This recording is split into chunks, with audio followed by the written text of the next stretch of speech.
Hey everybody, it's time for another comic book review, and I feel like I should have done this one a long time ago, but good thing I didn't, because I actually got to read the next two trades of this series to make this video just a little bit better, so that you can know even more about this comic before you jump on into it, which you definitely should. I'm talking about Ben Templesmith's Wormwood. This is the first trade of it, The Gentleman's Corpse. Like I said, I have all three trades here that I can tell you about. I say all because as of right now there's no more than those three trades. He's going to be working on more. I've talked to him, but I don't really know when yet. So, I mean, whatever. It's fine. I would definitely want more, but I don't, need it now. But it would be great to have it now. I'm not even going to get into that. So anyway, Ben Templesmith, you'll probably know him. He was the artist on 30 Days of Night.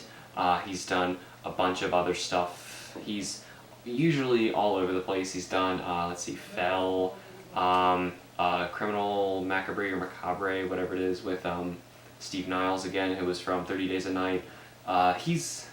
You really recognize his art style, but when you get into this book, for some reason, when he's writing his own story, which this is completely him, when he's writing his own story, I feel like his art is better. I don't know why, but the art in Wormwood, I feel, is better than normal. Now, I'm going to be really careful here because my pages are kind of falling out of my paperback, but if you really want to see some better images of what this series looks like, you should really go look them up on the internet through Google. You're really not going to get hit with any spoilers. I'm not really worried about hitting a page that I'm like, oh no, they can't see that, because it's going to ruin some story on it, because really it's not. This is, I kind of want to say it's like a, it's not really a horror comedy, it's more like it kind of is, it's like a sci-fi horror comedy. And it's great. It really works at that. It's kind of funny because I just said a video or two ago that Hack Slash, which is trying to be a horror comedy, I was complaining about it not doing very well. I was saying, I know really great horror books, I know really great comedy books, but I don't really know any that are both. This is, and it's so awesome. This is such a hilarious book. So, this first trade is like a bunch of issue by issue short stories.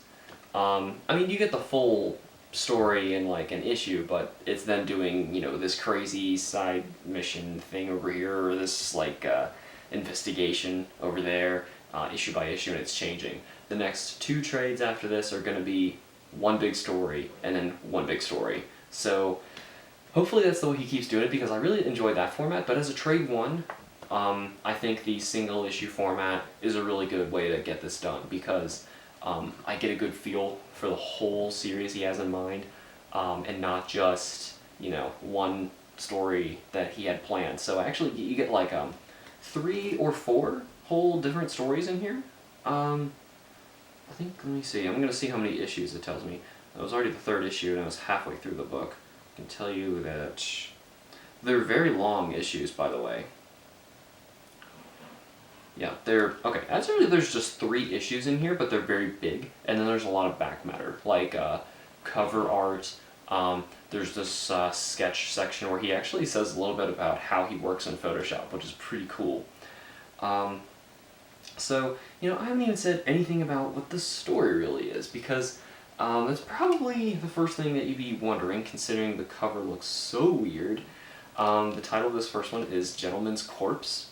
The main character, Wormwood, if you can even see this close, hopefully the focus is right on this book, because you'll see there's a little worm in this zombie guy's eye. He's not a zombie. He's it's a corpse, it's just a dead guy, and that little worm in his eye is actually controlling the dead corpse, and that is his body now. So the worm can jump to other bodies and control them as well, but it's really interesting, because basically he can talk, and he kind of like live forever or something like that. It's really weird. We start learning more and more about his past and other trades, but basically that is his character. Other people, this is another weird thing about him, other people see what they want to see when they look at him, and they don't see a dead corpse. So another interesting thing. So he can have this corpse basically sitting down smoking in a bar talking to somebody, and they might not know that he's dead. And really weird. They have like a ghost friend. This guy here is a cyborg that Wormwood built. She's like some assassin-ish kind of character who worked in like a strip club, but she has like these weird. I think she's got tattoo powers too, or I think it's just the girl who's the manager of the strip club. She's got like these weird like tattoo snake dragon things going around her, and they come out and like attack people and stuff like that. It's crazy weird because the whole series, like I said, is like sci-fi horror comedy, and basically the premise is Wormwood and his little group.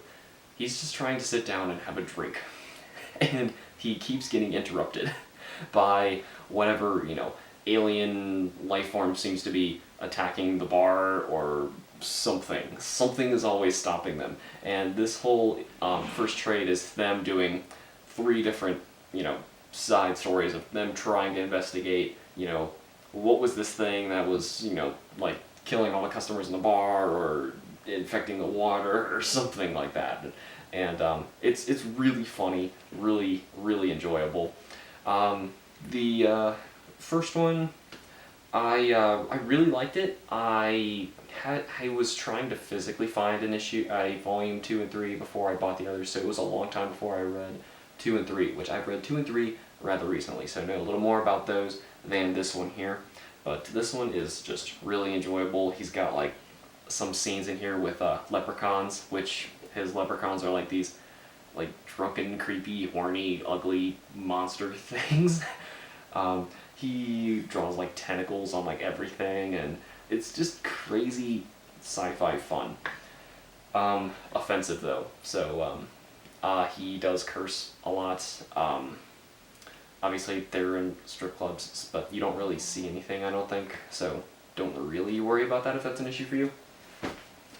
I can jump to the second trade now. The second one, I have a hardcover of this one, mainly because my first one, as you could tell, the pages were kind of falling apart, and I was really scared to keep buying the paperbacks, so I've got hardcovers now. If I see an opportunity to get the hardcover of the first one, I'll probably switch them.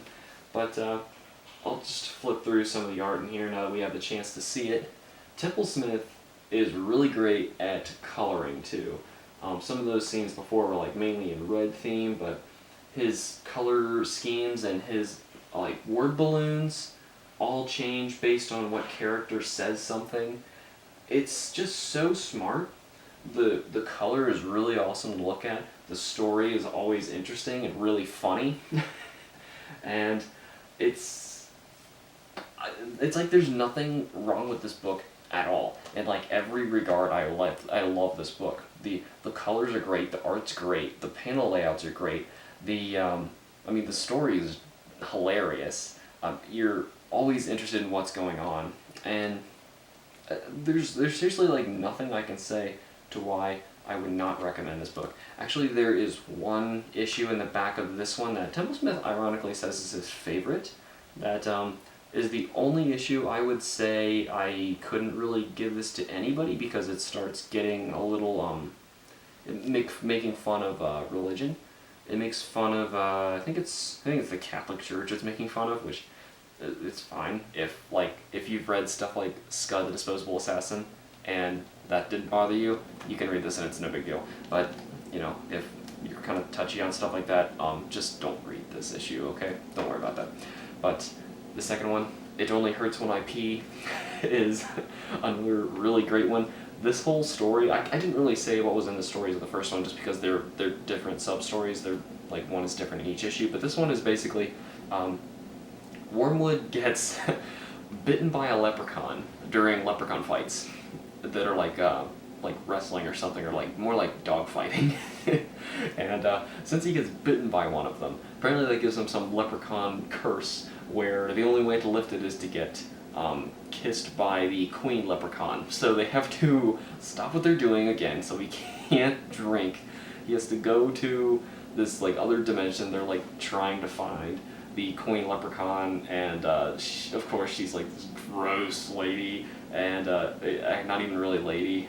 It's just great. Everything's about this is great, but it also starts leading into what's going to happen in the next trade, because you see another race of like these squid, like overlord creatures, who show up in the third trade, another hardcover, Calamari Rising, and this is another great one. So this is really similar to this trade because it's one big story again, mainly dealing with those squid creatures now that Wormwood's finally back. Obviously he lives, curses lifted. It's just funny how that happens, obviously. It's an enjoyable ride. I wouldn't say don't read it just because I told you that. It's not like it's a spoiler alert. But the third one, now that they're back, he's trying to get his drink, and they basically hear this really loud crashing sound, and it's those squid creatures busting through their dimension, making a giant wormhole in the sky. And now Wormwood's like, great, because he already knows if they get through, because he knows enough about him from the past. Like I said, he kind of has lived forever, sort of. You learn a lot about him in this one.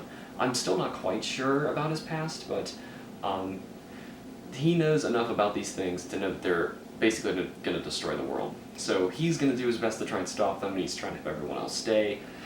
You'll learn a lot about like how these people think about him at this point. You really like these characters at this point, so it's like you can't go wrong with this book.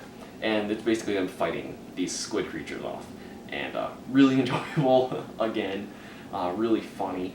This series just doesn't let up. So, I mean, this whole series is one of my favorite comics. It's a real shame that my first one, the pages are kind of falling apart. I don't know if that is just how they were printed or what, because this is a used book, and you can even hear it. I'm gonna stop doing that. I'm gonna ruin it.